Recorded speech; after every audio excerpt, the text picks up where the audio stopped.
For thousands of years, the Schuylkill River has drawn humans to its banks.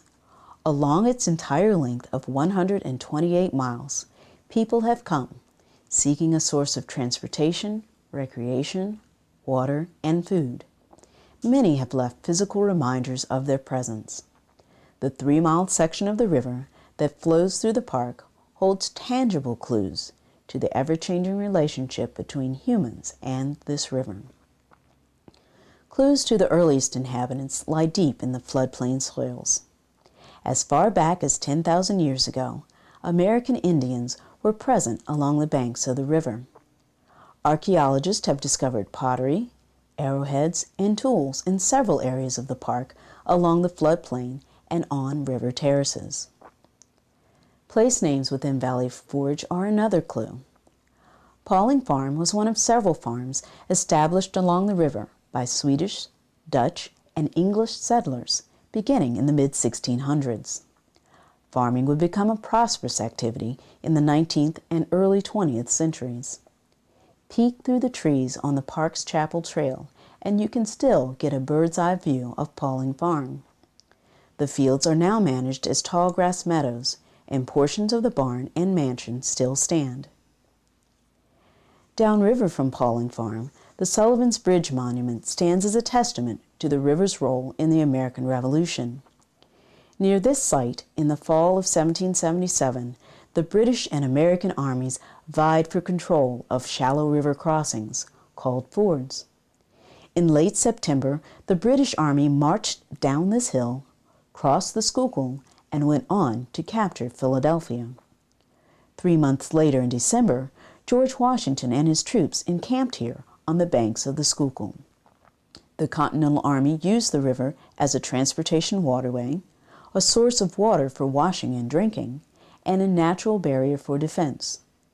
As part of the defenses, the soldiers built a bridge over the Schuylkill and named it Sullivans Bridge for the commanding officer who directed the work.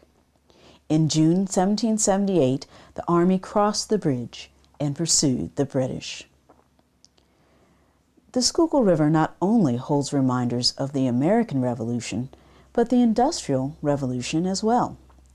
Valley Forge was one of several forges, furnaces, and mines that had been established along the Schuylkill by the early 1700s. Manufacturers needed to move their goods to market, but using the river to accomplish this proved challenging. Barges laden with product could not easily navigate the river's shallow waters. To solve this problem, the Schuylkill Navigation Company built the Schuylkill Canal between 1816 and 1825, using a series of locks, canals, and dams to navigate the river. There are 2 dams in the Valley Forge area, one at Pauling's Ford and one at Catfish Island.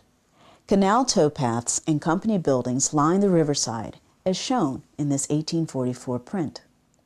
The company operated successfully for several decades. However, by the middle of the 20th century, the company could not survive competition from railroads and the high cost of keeping the river navigable. Today, the ruins of some company buildings, as well as remnants of canal locks, can still be seen within the park. Train tracks along the river hint at the presence of the Reading Railroad Company within this area. The railroad offered a less expensive, more timely method of transportation than the Schuylkill Canal. Passenger and freight services on the Reading Railroad operated from the 1830s to the 1970s, with stations at both Valley Forge and Port Kennedy.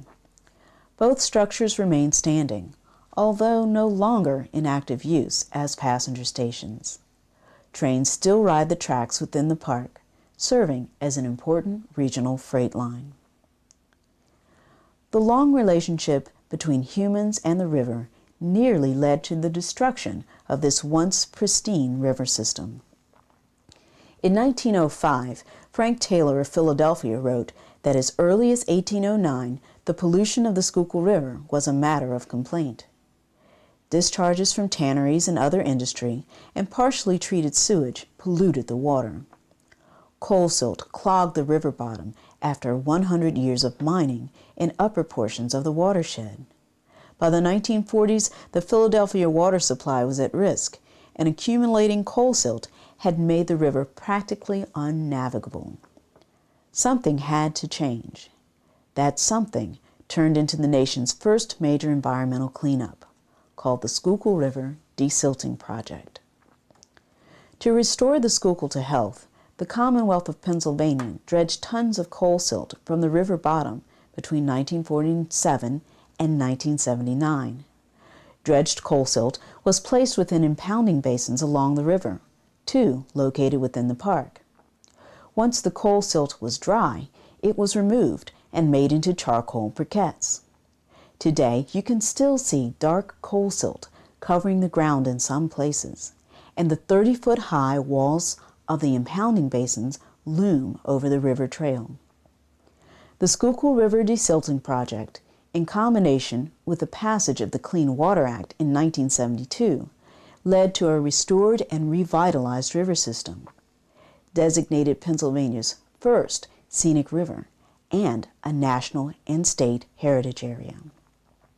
What was once possibly the park's most degraded habitat is now one of its most ecologically significant. The river and associated wetlands support a highly diverse community of reptiles and amphibians, including the rare red-bellied turtle. Fish such as rock bass, channel catfish, American eel, and American shad are found here too. Floodplain forests provide an important corridor for migrating waterfowl and other wildlife. The National Park Service will continue to preserve and protect the Schuylkill River and its heritage while providing opportunities for learning and recreation.